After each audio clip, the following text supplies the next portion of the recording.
2012 সালে ইসলামাবাদ থেকে 350 কিলোমিটার দূরে পাহাড়ে ঘেরা একটি ছোট্ট গ্রাম গদরে একটা এমএমএস ক্লিপ ভাইরাল হয়ে যায়। মোবাইল ফোনে তোলা এই অস্পষ্ট একটি ভিডিওতে দেখা যাচ্ছে 4 জন মেয়ে একটি ঘরের কোণে বসে মাথায় ঘুমটা দিয়ে হাততালি দিয়ে গান গাইছে, ফোক সং। সাথে 2 জন ছেলেও আছে।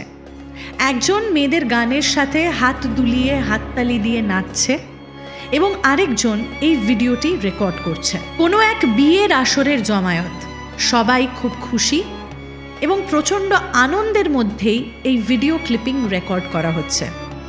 অথচ এই এমএমএসটি ভাইরাল হওয়ার সাথে সাথেই সৃষ্টি হয় একটি ভয়ঙ্কর পরিস্থিতির। রাতারাতি এই মেয়েগুলো কিডন্যাপড হয়ে যায়। ছেলেগুলোর বিরুদ্ধে জারি করা হয় মৃত্যু পরোয়ানা। কিন্তু কেন?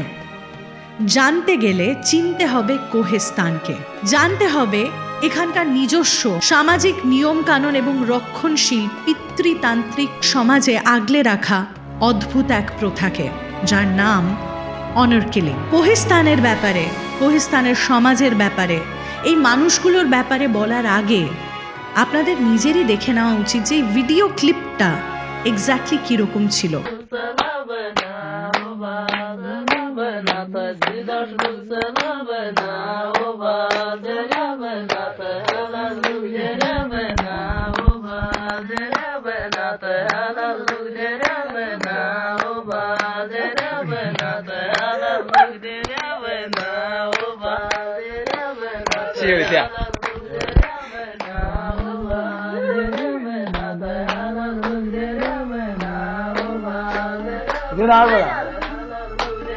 मुझे पुलिस वालों पे कोई इत्मीनान नहीं है। अभी तक पुलिस वालों ने जितना मेरे साथ जो रवैया किया है, ऐसे रवैया जानवरों के साथ नहीं किया जा रहा है। हमारे जान इतने खतरे में है, हालांकि हमारे इसके बावजूद पुलिस हमारे साथ देने को तैयार नहीं है। तो काम सुबह को गर्म पानी फेंकते थे, रात को पूरी अंगारों से उनका जिस्म सारा जलाया। और ये पहला केस नहीं है, ऐसे पहले भी होता है। Every person had a story to tell, जो कि इसी तरह की थी। कोई कह रहा था मेरी बहन के साथ ये हुआ, किसी ने कहा कि ये जो आदमी खड़ा है इसकी भाभी को मार दिया था।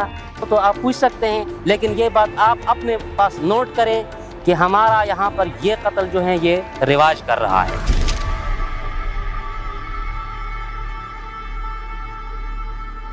এই ভিডিওটা ছড়িয়ে পড়ার পরেই জিরগা বসে যায় কোহেস্তানে। জিরগা অর্থাৎ ট্রাইবাল কাউন্সিলিং, খানিকটা গ্রাম পঞ্চায়েতের মতন। গ্রামের অভিজ্ঞ বিচক্ষণ লোকজনের একটি সভা। পাকিস্তানের প্রত্যন্ত এই গ্রামে জিরগার কথাই শেষ কথা। আর এই জিরগা ঠিক করলো 4 জন মেয়ে, বাজিঘা, শিরিন জান, বেগম জান এবং আমিনা, এদের যেই 4 জনকে ভিডিওতে দেখা যাচ্ছে তাদেরকে মৃত্যুদণ্ডে দণ্ডিত করা হবে। এমনকি শাহিন, যেই মেয়েটিকে ভিডিওতে দেখা পর্যন্ত যায়নি, তার কপালেও জুটল এই একই দণ্ড, মৃত্যুদণ্ড। বিবিসির রিপোর্ট অনুযায়ী পাকিস্তানে বছরে প্রায় 1000 জন মেয়েকে অনার কিলিংয়ের অজুহাতে মেরে ফেলা হয়। অস্বাভাবিকভাবে কারণ মৃত্যু হলে মৃত ব্যক্তি নিজে গিয়ে তো পুলিশ স্টেশনে রিপোর্ট করতে পারে না, সেক্ষেত্রে রিপোর্ট করে তার বাড়ির লোকজন, আত্মীয় স্বজন। কিন্তু অনার কিলিংয়ের ক্ষেত্রে এমনটা সম্ভব হয় না, কারণ বেশিরভাগ সময় কেসেসগুলো রেজিস্টার্ডই হয় না।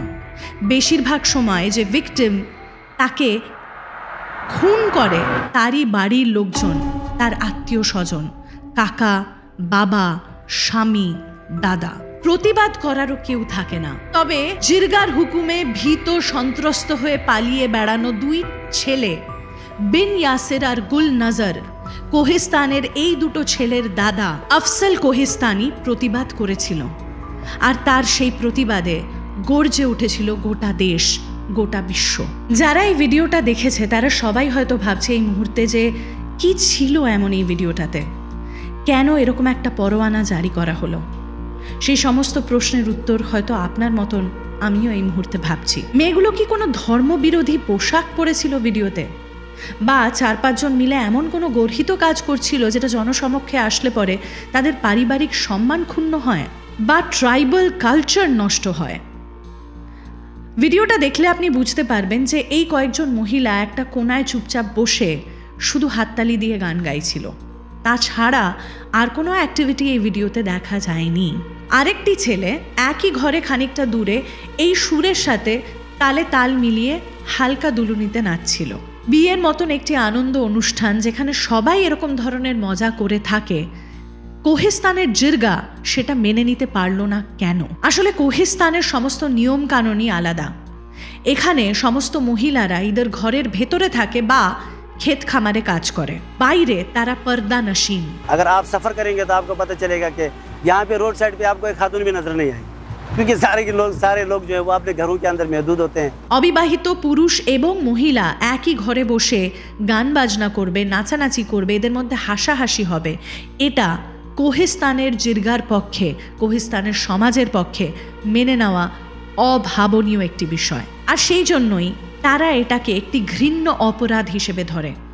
সঠিক সাজা, সঠিক দণ্ড দেওয়া তাই খুবই প্রয়োজনীয় তাদের কাছে। हम कत्ल बेबुनियाद नहीं करते हैं, किसी बुनियाद पर करते हैं अगर किया भी, लेकिन ये बात आप अपने पास नोट करें कि हमारा यहाँ पर ये कत्ल जो है ये रिवाज कर रहा है। এক কথায় দৃষ্টান্তমূলক শাস্তি হলেই একমাত্র এর সুরাহা সম্ভব। জিরগা তাদের রায় দেওয়ার পরেই আফসল স্থানীয় পুলিশ স্টেশনে ঘটনাটার বিষয়ে জানায়, তাদের সাহায্য প্রার্থনা করে, কিন্তু স্থানীয় পুলিশ কর্তারা এই বিষয়ে একদমই আমল দেয়নি, তাদের আসন্ন বিপদ সম্বন্ধে বোঝারও চেষ্টা করেনি। এতদিন পর্যন্ত আফসল কোহিস্তানের গদর গ্রামে একটি সম্মানীয় পরিবারের অংশ ছিল। তার জমি জামা ক্ষেত খামার সবকিছু নিয়ে সচ্ছলভাবে দিন যাপন করছিল আফসল। তার একটি টেলারিং শপও ছিল, মাঝে মাঝে মধু সংগ্রহ করত, এমনকি অবসর সময়ে আইন নিয়ে পড়াশোনাও করত আফসল। আর এই আফসলেরই সমস্ত জীবনে একটি ঘটনাকে কেন্দ্র করে পুরোপুরি পাল্টে গেল। আফসল কোহিস্তানিকে বলা হলো কোহিস্তানিদের জাত শত্রু, এমনকি তাকে দেখলেই মেরে ফেলারও হুকুম জারি করা হলো। শুধু তাকে নয়, তার সমস্ত পরিবারকে নিশ্চিহ্ন করে ফেলার হুমকি দেওয়া হলো। আফসল কোহিস্তানি ছিল এক ব্যতিক্রমী, দৈত্যকুলে Prahlad. He was the fearless voice of Pakistan. পাকিস্তানের women right activist ফারজানা বারি ঠিক এমন ভাবেই দেখেছেন আফসলকে, কারণ আফসরের অদম্য সাহসের জন্যই কোহিস্তানের মতন একটি শান্ত উপত্যকার আসল চেহারা ফুটে ওঠে পৃথিবীর কাছে। আফসল বুঝতে পারে যে কোহিস্তানে তারই কথা কেউ শুনবে না, কিন্তু যদি এই পুরো ঘটনাটা চাপা পড়ে যায় তাহলে এই 4-5 জনের মতনই আরও অনেক ছেলে মেয়েদের একই নিয়তি পোহাতে হবে। সেই জন্যই সে ডিসাইড করে কোহিস্তান থেকে 150 কিলোমিটার দূরে জনবহুল শহর আবটাবাদে গিয়ে একটি প্রেস কনফারেন্স কন্ডাক্ট করার। 2012 সালের 4 জুন গোটা পাকিস্তান দেখে কিভাবে একজন সাধারণ পুরুষ আফসল কোহিস্তানি চোয়াল শক্ত করে মৌলভীর ফতেয়ার বিরুদ্ধে नालिश জানাচ্ছে গোটা দেশের কাছে। रात 2 बजे इन लोगों ने ज़बह कर दिया है, और ये बात मुझे मैं हल्फन कहता हूँ, 1000 दफ़ा कुरान मुझे उठानी पड़े, मैं कुरान उठाऊंगा, इन लोगों ने ज़बह कर दिया है।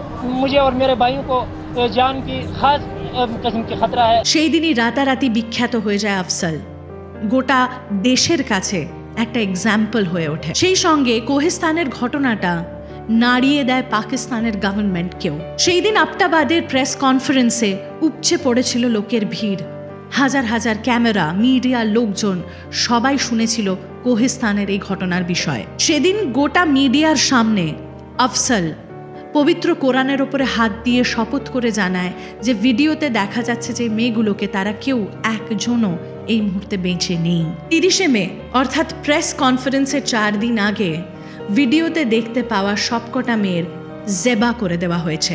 জেবা অর্থাৎ গলার নলি কেটে মেরে ফেলা। পুলিশ আফসলকে জিজ্ঞাসা করে যে এই ঘটনা কি সে নিজের চোখে দেখেছে। আফসল জানায় যে সেখানে প্রচুর মানুষ উপস্থিত ছিল ঠিকই, কিন্তু তাদেরকে যদি জিজ্ঞেস করা হয় তারা কেউ স্বীকার করবে না। পাকিস্তানের পুলিশ যদি তাকে দূর দূর করে না তাড়িয়ে দিত, যদি প্রশাসন তার কথা শুনত, তাহলে হয়তো এই মেয়েগুলোর প্রাণ বেঁচে যেত। অনেক চেষ্টা করেছিল সে। নির্দোষ এই 5টি মেয়ে আফসলের কেউ হয় না। মেয়েগুলো আজাদ খেল নামক ট্রাইবাল সমাজের অন্তর্ভুক্ত ছিল। আর কোহিস্তানের প্রত্যেকটা লোক এখন চাইছে আফসলের ছোট 2 ভাই বিন ইয়াসের আর গুল নজরকে মেরে ফেলতে। আফসল বারংবার এই মেয়েগুলোর জন্য বিচার চাইতে থাকে এবং সে বলতে থাকে আর কোনো বাজিঘা, শিরিন, বেগম জান, আমিনা কিংবা শাহিনের এমন মৃত্যু না হয়। আফসল আরও জানায় যে মেয়েগুলোকে মেরে ফেলার আগে তাদের প্রতিনিয়ত সাংঘাতিকভাবে টর্চার করা হয়েছে। সকালবেলা তাদের গায়ে গরম জল ঢেলে দেওয়া হয়েছে, রাতের বেলা জ্বলন্ত কয়লা ঢেলে দেওয়া হয়েছে, এবং এই সমস্তটা তাদের নিজস্ব কমিউনিটি আজাদ খেলের মানুষজনরা করেছে তাদেরই মেয়েদের উপরে। वो लड़कियों के ऊपर कभी तो गर्म पानी डालते थे, कभी अंगारे उनके ऊपर रखते थे, हर किस्म की तकलीफ, इस तरह की तकलीफ दे रहे थे कि मैं यानी कोई बंदा सोच भी नहीं सकता। কোহিস্তানের এই মানুষগুলো বেশিরভাগই একদম অন্ধভাবে জিরগার নিয়মকানুন পালন করে, এবং সেটা করতে করতে কখন যে এই মানুষের দল রক্ত পিপাসু হয়ে উঠেছে তারা নিজেরাই জানে না। এই মেয়েগুলোকে মেরে ফেলার পরে গোটা কোহিস্তান আফসালের 2 ভাইকে খুঁজে বেড়াচ্ছে এবং তারা নিজের প্রাণ নিয়ে পালিয়ে বেড়াচ্ছে। কতদিন পর্যন্ত পালিয়ে বেড়ানো সম্ভব? শেষ রক্ষা কি আদপেও হবে? 4 জুনের প্রেস কনফারেন্সের পরে গোটা বিশ্বের মানুষজন এই ভিডিওটি বারংবার দেখেছে, এবং সত্যি কথা বলতে গেলে এই ভিডিওতে 4টি মেয়ের নিষ্পাপ চেহারা, ঘোমটা দিয়ে বসে নিছক গান গাওয়ার আনন্দ ছাড়া আর কিছুই তারা দেখতে পায়নি। তবে সেই জন্য মৃত্যু। পাকিস্তানেরই একজন নাগরিক বলেছিল যে এই ঘটনা তাদের সকলকে 1400 বছর আগে ঠেলে নিয়ে গিয়ে ফেলেছে। তখন মেয়েরা জন্মালেই তাদেরকে পুঁতে ফেলা হতো, এখন সময় বদলেছে, তাই তাদেরকে বড় করার পরে যখন তারা গান বাজনা করতে শুধুমাত্র আনন্দের জন্য একটি ভিডিও শ্যুট করে, তখন তাদেরকে এভাবে নৃশংসভাবে মেরে ফেলা হয় যুবতী হওয়ার পরে। এই প্রেস কনফারেন্সটি এতটাই প্রভাব ফেলে যে মাত্র 1 ঘন্টার মধ্যে পাকিস্তানের সুপ্রিম কোর্ট একটি টাস্ক ফোর্স গঠন করে ফেলে। তারা যোগাযোগ করলো কোহিস্তানের কমিশনার অফ পুলিশের সাথে, কিন্তু সেখানকার প্রশাসন আবারও আফসালের সমস্ত কথা উড়িয়ে দিল। কোহিস্তানের জিরগার তৎকালীন মৌলবী দৃঢ়তার সঙ্গে এমনটাও বলেন যে আফসালের পুরো ঘটনাটাই নিজস্বভাবে মস্তিষ্ক প্রসূত। সে বিদেশে যেতে চায়, এবং সে যদি এটা প্রমাণ করে দেয় যে তার নিজের দেশে তাকে সবাই খুঁজে বেড়াচ্ছে মেরে ফেলার জন্য, তাহলে সেটা করা তার জন্য সুবিধের হয়ে যাবে। সে এটাও জানায় যে প্রত্যেকটা মেয়ে সুরক্ষিত রয়েছে এবং তাদের পরিবারের সাথেই রয়েছে। फतवा नहीं दिया इस तरह का, आप कहते हैं आपने जिंदा नहीं किया, ये बताइए वो खवातीन जिंदा है या मर गई? वो तो हमारे इल्म में जिंदा है। সুপ্রিম কোর্ট তখন তাদেরকে আদালতে আনার হুকুম দেয়, কিন্তু জানানো হয় যে কোহিস্তানের কিছু নিয়ম আছে, সেখানকার মেয়েরা বউয়েরা কোনো সময় থানা, কোর্ট, কাছারি ইত্যাদিতে যায় না, কাজে তাদেরকে কোর্টে উপস্থিত করা সম্ভব নয়। দেশের সর্বোচ্চ আদালতকে অমান্য করার অজুহাত ছিল শুধুমাত্র ঐতিহ্য রক্ষা। মেয়েদের পরিবারের সঙ্গে যোগাযোগ করা হলে তারাও একই কথা বলে।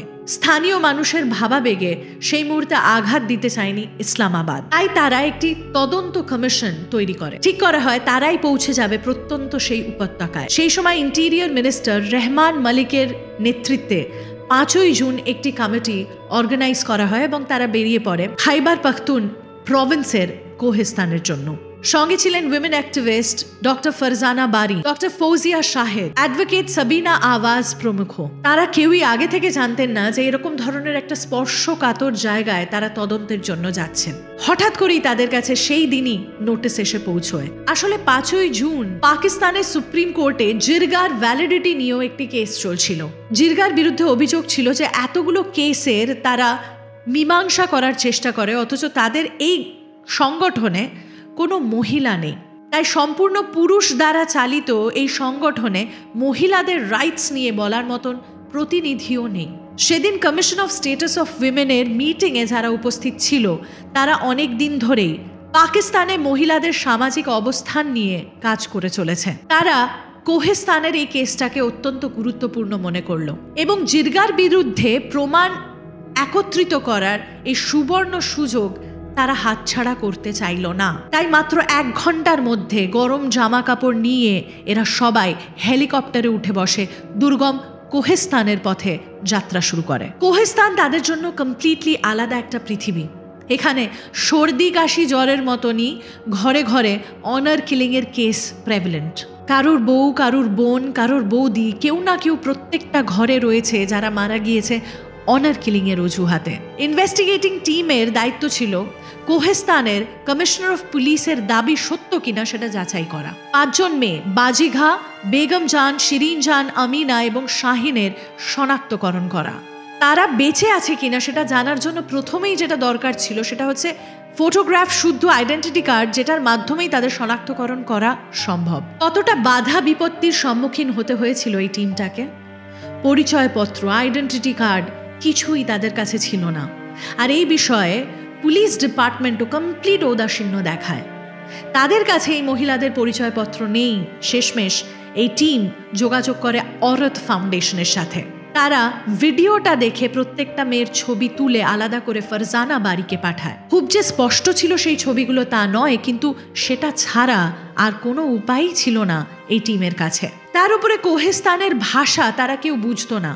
যেই ট্রান্সলেটরকে দেওয়া হয়েছে সেও অ্যাকচুয়ালি কোহেস্তানি। এই কেসের ক্ষেত্রে সেই ট্রান্সলেটরের কথা কতটা নির্ভরযোগ্য সেই নিয়েও যথেষ্ট সন্দেহ ছিল এই টিমের। জিরগার প্রধান মৌলভী জাভেদ সারাক্ষণ এই টিমের সাথেই ঘুরছিল, কারণ তিনি একমাত্র ছিলেন যিনি এই মেয়েগুলোকে চেনে, তাদের পরিবারকে চেনে এবং টিমকে সেই পরিবারের সঙ্গে দেখা করাতে পারে। কিন্তু পরিত্যক্ত কিছু মাটির বাড়ি দেখিয়ে মৌলভী বলেছিলেন যে গরম পড়ায় তারা সবাই পাহাড়ের উঁচুর দিকে উঠে গিয়েছে। ইসলামাবাদের শহুরে মানুষ, এই টিমের ব্যক্তিরা কি পারবেন পাহাড় ভেঙে সেই বাড়িতে গিয়ে পৌঁছতে? ফাইনালি 4 ঘন্টা পায়ে হেঁটে পাহাড় ভেঙে উঠেছিল এই টিম। কারণ বিষয়টা শুধু 5টা মেয়ের অন্বেষণ করা নয়, বিষয়টা পাকিস্তানের শত সহস্র মহিলাদের যাদের জীবনটা ঘুটঘুটে কারাবাসে রয়েছে, তাদের মুক্তি দরকার। কিন্তু সেই পাহাড়ে গিয়েও কি দেখা পেয়েছিল সেই 5 জন মেয়ের? মৌলভী পাহাড়ের চূড়ায় ওঠার আগেই আমিনার নাম ধরে ডাকে। আমিনা ছোট ছোট পায়ে এগিয়ে আসে, একরত্তি মেয়ে। ইনভেস্টিগেশন টিম দেখে যে মেয়েটি সেরকমই লাল সবুজ চাদর গায়ে দিয়ে রয়েছে যেমনটা দেখা যায় ভিডিওতে। ফারজানা বারি আমিনার মুখ মিলিয়ে নেয় ভিডিওতে দেখা সেই মহিলার সাথে। চোয়ালের হাড়, নাক, মুখ সবটাই একরকম মনে হয় ফারজানা বারির। ইনভেস্টিগেশন টিমের বাকিরাও নিশ্চিন্ত হয় ভেবে যে আমিনা অ্যাটলিস্ট বেঁচে রয়েছে। শামিনা আওয়াজ খাইবার পাখতুনের ভাষা কিছুটা হলেও জানতেন। মেয়েটা জানায় যে সেদিন কোনো বিয়ের ওকেশন ছিল না। বিন ইয়াসির আর গুল নজরের মা তাদেরকে এমনি ডেকে নিয়ে যায় তাদের বাড়িতে গান বাজনা করার জন্য, কিন্তু ভিডিও তোলার ঘটনাটি তারা কেউই জানতো না। আমিনাকে যখন জিজ্ঞাসা করা হয় যে তার বাকি বোনেরা কোথায়, তখন হাতের ইশারাতে সে দেখিয়ে দেয় দূরে একটি পাহাড়ের দিকে।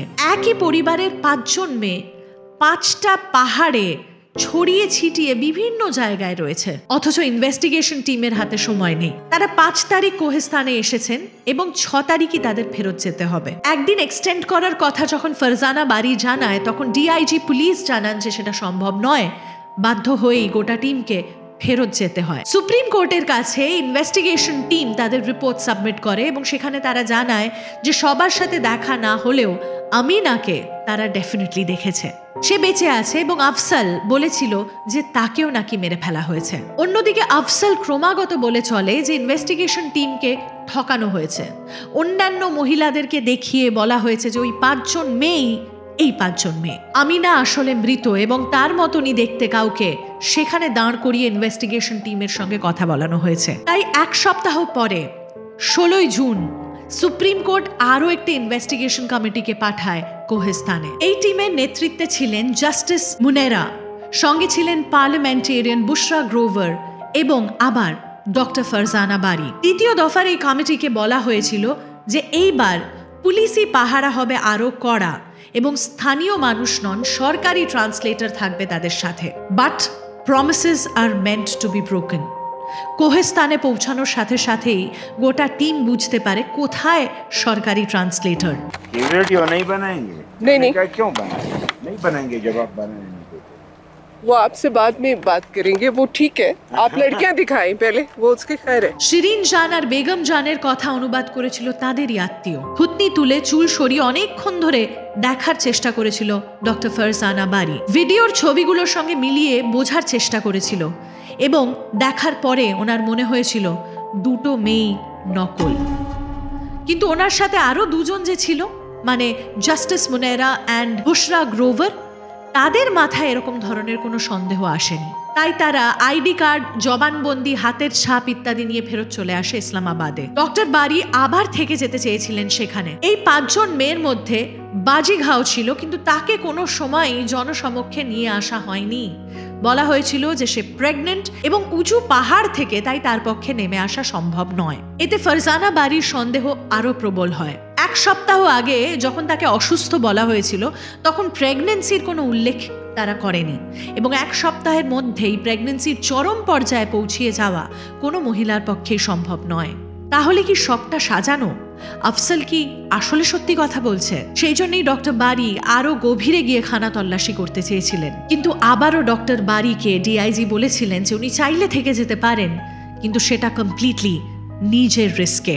একথা শোনার পরে ডক্টর বারি ফিরে যেতে বাধ্য হয়েছিলেন। Finally 20th of June chief justice of Pakistan কোহিস্তানের কেসটা বন্ধ করে দিতে বাধ্য হন, কারণ জাস্টিস মুনেরা তার রিপোর্টে লেখেন বেগম জান এবং শিরিন জান জীবিত।